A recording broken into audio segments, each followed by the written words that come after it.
News 18 MPCG के बाद शाहद बरकरार, सबसे ज्यादा मार्केट शेयर के साथ नंबर 1 लगातार। प्यार और भरोसे के लिए आप सभी दर्शकों का शुक्रिया।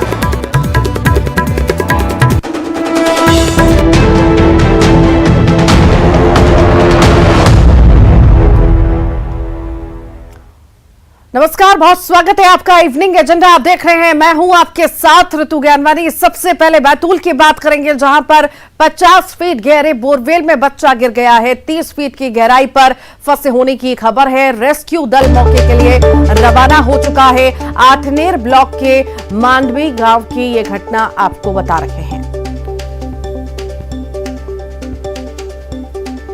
तो रेस्क्यू दल मौके पर पहुंच चुका है। आठनेर ब्लॉक के मांडवी गांव की घटना आपको बता रहे हैं। बच्चे की आवाज सुनाई दे रही है, ग्रामीण ऐसा बता रहे हैं। बच्चे की उम्र 8 साल बताई जा रही है। तो बोरवेल में बच्चा गिरा है, 8 साल का बच्चा गिरा है। 50 फीट गहरे बोरवेल में बच्चे के गिरने की खबर है। 30 फीट की गहराई पर फंसे होने की खबर मिल रही है। रेस्क्यू दल मौके के लिए रवाना हो चुका है। आठनेर ब्लॉक के मांडवी गांव की घटना आपको बता रहे हैं, जहां पर बोरवेल में 8 साल का मासूम गिरा है और 30 फीट पर अटके रहने की जानकारी मिल रही है। बच्चे की आवाज आ रही है, ग्रामीणों का ऐसा कहना है। फिलहाल रेस्क्यू की टीम जो है मौके के लिए रवाना हो चुकी है। रेस्क्यू दल मौके के लिए रवाना हो चुका है। ये बड़ी खबर बैतूल से आपको बता रहे हैं। आठनेर ब्लॉक के मांडवी गांव की यह घटना है जो आपको बता रहे हैं। बच्चे की आवाज सुनाई देने की खबर भी है, ग्रामीण ऐसा बोल रहे हैं। और बच्चे की उम्र 8 साल बताई जा रही है। 50 फीट गहरे बोरवेल में बच्चा गिरा है और उसे निकालने का प्रयास। 30 फीट की गहराई पर फंसे होने की खबर है। रेस्क्यू दल मौके के लिए रवाना हो चुका है। आठनेर ब्लॉक के मांडवी गांव की यह घटना बताई जा रही है, जहां पर बच्चा बोरवेल में गिरा है। बच्चे की आवाज भी सुनाई दे रही है। बच्चे की उम्र 8 साल बताई जा रही है।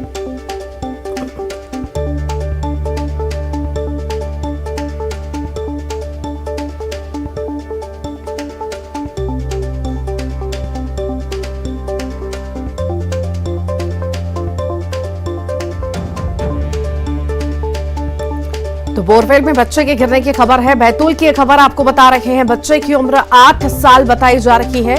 बच्चा बोरवेल में गिरा है। ज्यादा जानकारी के लिए ऋषु नायडू हमारे साथ जुड़ गए हैं।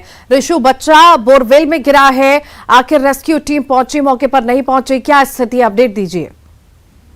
जी देखिए, रेस्क्यू टीमें जो है गांव में पहुंच चुकी है और जो बोरवेल है उसके आसपास किस तरह से बच्चे को निकाला जाए इसकी पूरी तैयारी की जा रही है और बहुत जल्दी ही रेस्क्यू ऑपरेशन शुरू हो रहा है। जो ग्रामीणों ने जानकारी दी है उसके अनुसार बच्चे की आवाज उन्हें सुनाई दी थी, इसलिए ये कहा जा रहा है कि बच्चा जीवित है और प्रशासन की कोशिश रहेगी कि जल्दी से जल्दी उसको रेस्क्यू किया जा सके। बच्चे की उम्र 8 साल बताई जा रही है और जिस तरह से बच्चे की आवाज सुनाई दे रही है तो ग्रामीणों का ये कहना है कि ज्यादा गहराई में वो नहीं फंसा है, लगभग 30 से 40 फीट पे फंसा हो सकता है, इस तरह की जानकारी दी जा रही है। फिलहाल रेस्क्यू टीमें गांव में पहुंच चुकी है और रेस्क्यू ऑपरेशन शुरू हो गया है। ठीक, आप लगातार नजर बनाए रखिएगा, आपसे अपडेट लेते रहेंगे। बहुत बहुत शुक्रिया ऋषु। लव जिहाद को लेकर नेता प्रतिपक्ष के बयान ने सियासी पारे को गरमा दिया है। गोविंद सिंह ने धर्म परिवर्तन को कानूनी हक बताया। इसे लेकर बीजेपी ने पलटवार किया। भूपेंद्र सिंह ने लव जिहाद को सुनियोजित साजिश करार दिया है। बच्चे बच्चियों को शादी करने का स्वेच्छा से अधिकार है।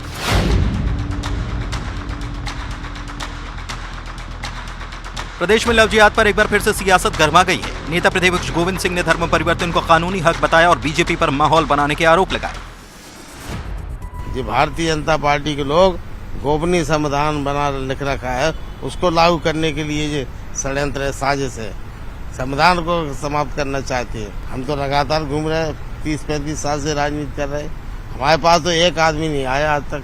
अगर किसी व्यक्ति को किसी धर्म से बच्चे बच्चियों को शादी करने का स्वेच्छा से अधिकार है। गोविंद सिंह के बयान पर बीजेपी ने पलटवार किया। भूपेंद्र सिंह ने लव जिहाद को साजिश बताया, साथ ही कांग्रेस पर तुष्टीकरण की राजनीति के आरोप लगाए। आज देश को आवश्यकता है कि चाहे लव जिहाद हो, चाहे धर्मांतरण हो, इस सब के विरुद्ध बहुत सख्त कानून बनाने की आवश्यकता है। और अब देश को ज़रूरत है सामान्य नागरिक संहिता की। इसके लिए भी अब देश को आज आवश्यकता है।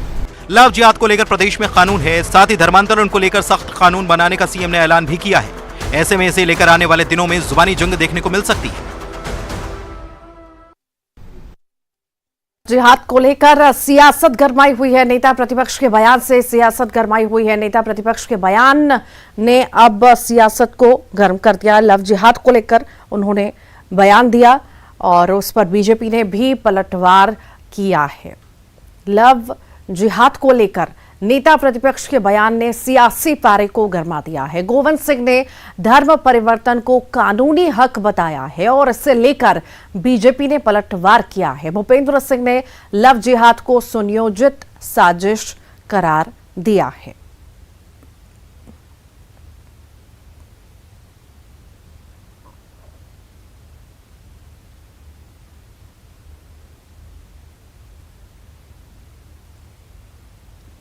तो लव जिहाद के मामले पर सियासत गरमाई हुई है। अलग अलग तरह की बयानबाजी हम देख रहे हैं। नेता प्रतिपक्ष गोविंद सिंह ने बयान दिया तो वहीं भूपेंद्र सिंह ने पलटवार भी किया है। नेता प्रतिपक्ष के बयान ने सियासी पारे को गरमा दिया है। गोविंद सिंह ने धर्म परिवर्तन को कानूनी हक बताया है तो इसे लेकर बीजेपी ने पलटवार किया। भूपेंद्र सिंह ने लव जिहाद को सुनियोजित साजिश करार दिया है।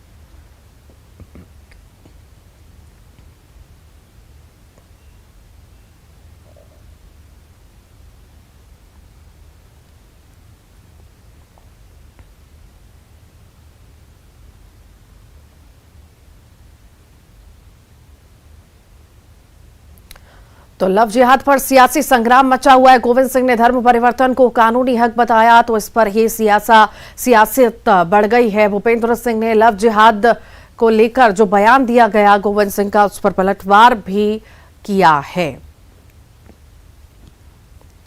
तो वहीं भूपेंद्र सिंह ने लव जिहाद को साजिश बताया है और इस पर ही सियासी संग्राम जो है देखने को मिल रहा है। बयानबाजी का दौर चल रहा है।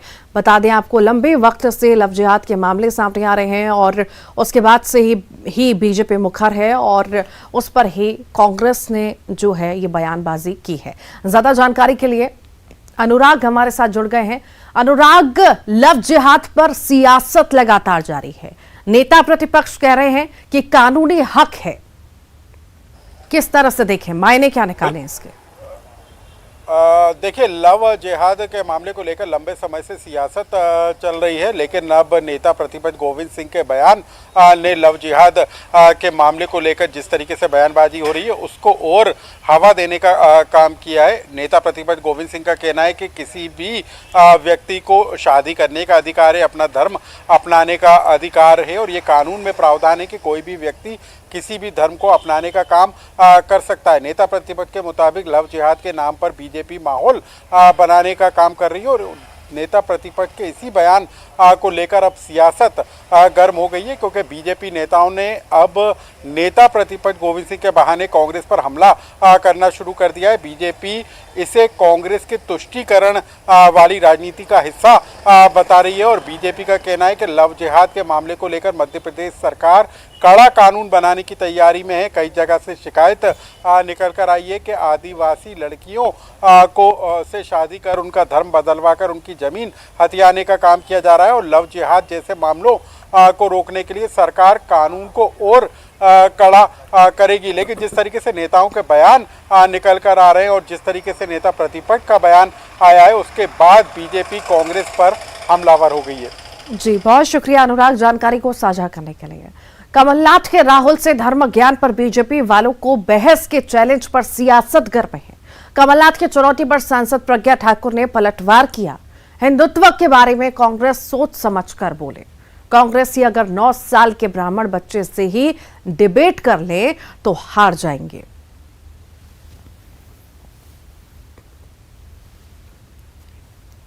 हमारे प्रभु राम जी के और सीता जी के ऊपर बोलने लगे। शर्म आनी चाहिए। जिसको सनातन के बारे में कुछ पता ही नहीं है वो बोल रहा है श्री और सिया और राम जी और हमारे हनुमान जी और सनातन और देवी देवता के बारे में क्या पता है। पहले अध्ययन कर ले फिर बोले। मुझे लगता है कि ऐसे भाषा बोलने वाले थोड़ा सा इधर उधर उन्होंने और किया ना तो सनातनी चुप नहीं रहेंगे। जो राम को काल्पनिक, राम सेतु को नकार रहे हैं, राम जी को नकार रहे हैं, उनको काल्पनिक बता रहे हैं, वो पार्टी और उसके नेता क्या बोलेंगे? उनकी नैतिकता है क्या बोलने की? क्या लगता है? हिंदू, हिंदुत्व और राष्ट्र और धर्म ये हमारी संपदा है, ये हमारी संस्कृति है, ये हमारा राष्ट्र है। इसके बारे में कोई भी अगर बोले तो संभल के बोले, बस मैं इतनी चेतावनी देना चाहती हूँ। और इसी पर ज्यादा जानकारी के लिए शैलेंद्र भदौरिया हमारे साथ जुड़ गए हैं। शैलेंद्र, धर्म ज्ञान पर सियासत लगातार जारी है। पहले कमलनाथ चैलेंज करते हैं और अब प्रज्ञा ठाकुर चैलेंज कर रही हैं कि अगर 9 साल का बच्चा भी इनसे डिबेट कर ले तो हार जाएंगे।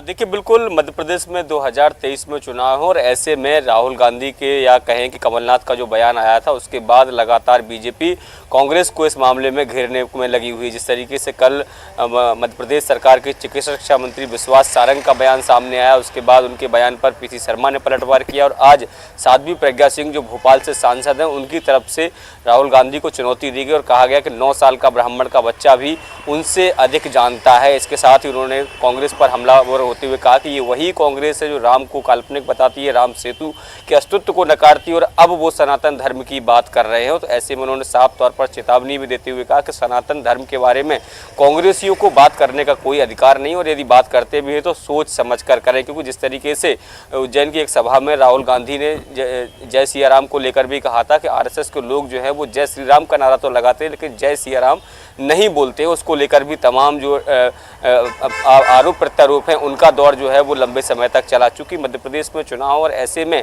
विकास तो एजेंडा होता ही होता है, लेकिन जिस तरीके से राहुल गांधी की भारत जोड़ो यात्रा मध्य प्रदेश से होकर गुजरी है और जिस तरीके से वो 2 ज्योतिर्लिंग पर गए, नर्मदा जी की आरती की और इसके बाद महाकाल के दर्शन भी किए, तो इस तरह के जो तमाम जो कहीं ना कहीं जो सॉफ्ट हिंदुत्व की राह पर कांग्रेस चल पड़ी है और इसका फायदा आने वाले चुनाव में कांग्रेस को न मिल जाए और यही कारण है कि बीजेपी इसको लेकर लगातार उन पर हमलावर भी है। हालांकि कांग्रेस के तमाम बड़े नेता हैं वो ये साफ कर चुके हैं कि वो चुनाव तौर पर हिंदुत्व की पूजा नहीं करते हैं और ना चुनाव के लिए मंदिरों में जाते हैं, उनकी आस्था मंदिरों में है और वो वहाँ जाते हैं, लेकिन पर जरूर वो पलटवार करते हैं और कहते हैं कि वह इवेंट करते हैं चाहे धर्म के नाम पर हो, हम इवेंट नहीं बल्कि हम सच्ची आस्था रखते हैं और इसलिए इस तरह के बयानों से, इस तरह के कार्यक्रमों से हमेशा बचते हैं। लेकिन जब यात्रा से गुजर रहे हैं तो वो महाकाल भी गए हैं, उन्होंने नर्मदा जी की आरती भी की और उन्होंने कई ऐसे बयान भी सामने आए जिसको लेकर बीजेपी उनको अब लगातार घेर रही है। जी, बहुत बहुत शुक्रिया शैलेंद्र।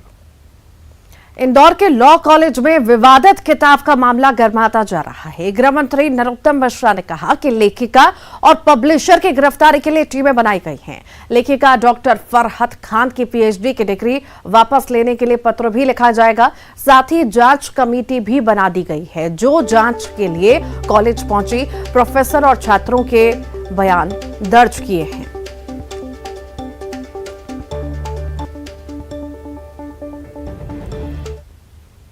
वो जो घटना हुई उसमें क्या कार्रवाई आई?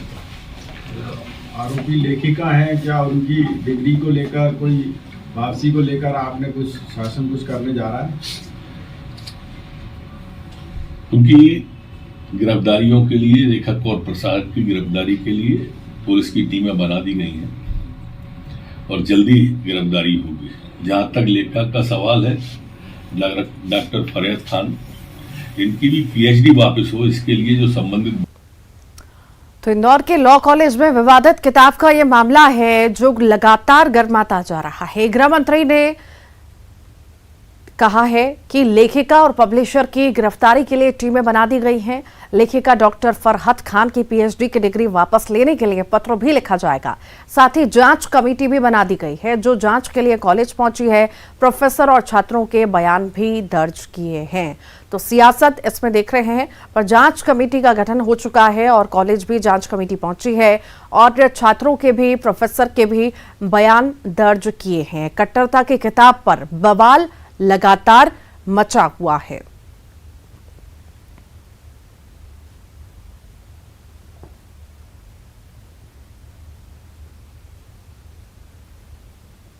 तो इंदौर के लॉ कॉलेज में विवादित किताब का यह मामला है जिसमें सियासत गरमा रही है। गृह मंत्री नरोत्तम मिश्रा ने कहा है कि लेखिका और पब्लिशर की गिरफ्तारी के लिए टीमें बना दी गई हैं। लेखिका डॉक्टर फरहत खान की पीएचडी की डिग्री वापस लेने के लिए पत्र भी लिखा जाएगा। साथ ही जांच कमेटी भी बना दी गई है जो जांच के लिए कॉलेज पहुंची। प्रोफेसर और छात्रों के बयान भी दर्ज किए गए हैं।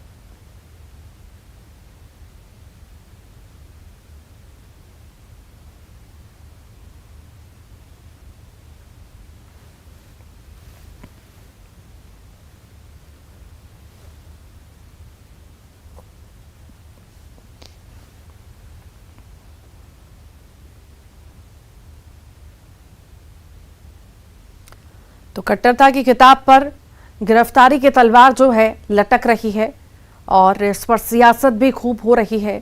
अब जो है इस मामले में जांच कमेटी बना दी गई है। ज्यादा जानकारी के लिए अरुण हमारे साथ जुड़ गए हैं। अरुण, कट्टरता की किताब पर सियासत लगातार गरमा रखी है और अब जो है लेखिका और पब्लिशर की गिरफ्तारी के लिए एफआईआर के लिए बात कही गई है, पर लेखिका तो गायब है।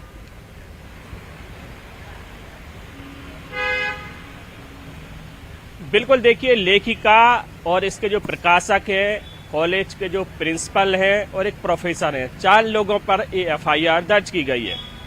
पुलिस ने जब श्रीनगर कांकड़ जो लेखिका का घर है वहां पर दबिश दी तो लेखिका परिवार समेत फरार थी। इसके अलावा जो 3 लोग हैं वो भी फरार हैं।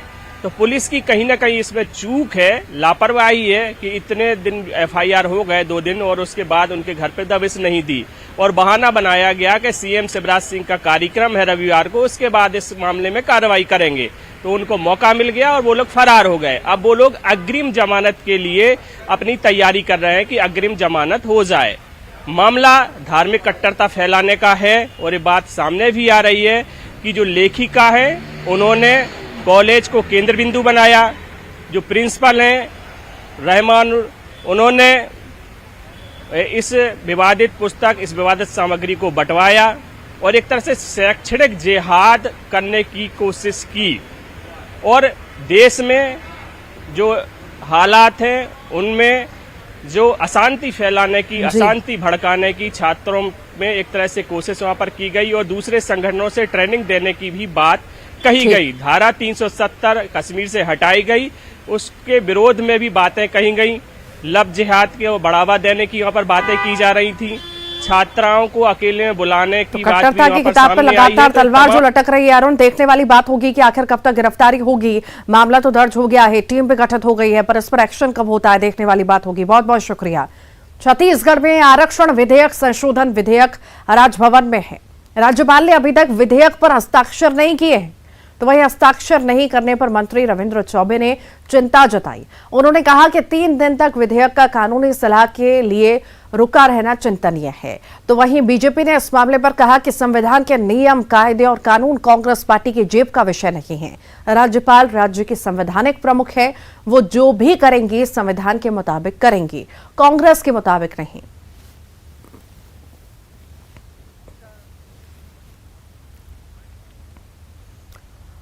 और इसी पर ज्यादा जानकारी के लिए ममता लांजेवार हमारे साथ जुड़ गई हैं। ममता, विधेयक पर हस्ताक्षर नहीं हुए हैं और उसको लेकर सियासत हम देख रहे हैं और ऑफिशियल स्टेटमेंट भी था राज्यपाल का कि वो हस्ताक्षर करेंगी। 1 दिन, 2 दिन, 3 दिन बीत चुके हैं। अब आखिर क्या मायने इसके हैं और क्यों रुकावट आ रही है?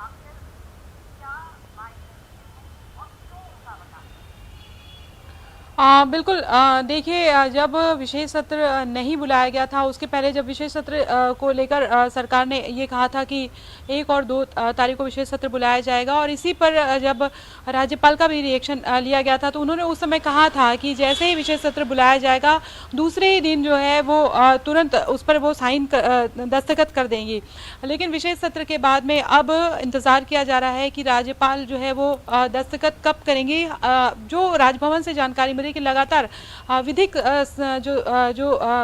जो सलाहकार हैं उनसे बातचीत की जा रही है और इस जो भी चीज़ें हैं, जो कानूनी मसले हैं, उस पर भी लगातार चर्चा की जा रही है। लेकिन इस बीच कांग्रेस लगातार इस बात को लेकर उठा रही है और आज मंत्री रविंद्र चौबे ने कहा कि आम जनता के हित को देखते हुए और तमाम तरह की नियुक्तियों को देखते हुए, इंटरव्यूज़ को देखते हुए जल्द से जल्द जो है उस पर राज्यपाल को साइन करना चाहिए। हालांकि इसी को लेकर बीजेपी ने प्रेस कॉन्फ्रेंस की है और भारतीय जनता पार्टी का कहना है कि जो भी संविधान के दायरे में होगा राज्यपाल वही करेंगे, ये कांग्रेस नहीं बताएगी कि उन्हें क्या करना है। जाहिर तौर पर अब अगर हम बात करें तो जो दस्तखत को लेकर अब एक तरह से सियासत अब शुरू हो गई है। पहले ये था कि आदिवासी आरक्षण कम हो गया है और उसके बाद में सरकार कुछ नहीं कर रही है, अब विशेष सत्र बुलाया गया है। उसके बाद अब बात ये हो रही है कि अब दस्तखत को लेकर जो है वो सियासत छिड़ी हुई है। और ठीक, बहुत शुक्रिया जानकारी को साझा करने के लिए। और आइए अब देखते हैं गाड़ी चलाने वालों के लिए एक बड़ी खबर। वेल्वोलिन लेकर आया है ऑल क्लाइमेट एडवांस और all climate premium full synthetic engine oil, जो कि सुटेबल है हर कार के लिए और दे बेहतरीन ड्राइविंग एक्सपीरियंस। तो आइए लोगों से पूछते हैं उनकी राय। Valvoline all climate full synthetic engine oil डालने से मेरे कस्टमर की कार ठंड में हाथ सेल्फ स्टार्ट हो जाती है और बैटरी की लाइफ भी बढ़ जाती है। वेल्वोलिन और climate premium engine oil compact car से लेकर पावरफुल एक्सयूवी सभी गाड़ियों के लिए परफेक्ट है। और इसी के साथ ही इवनिंग एजेंडा में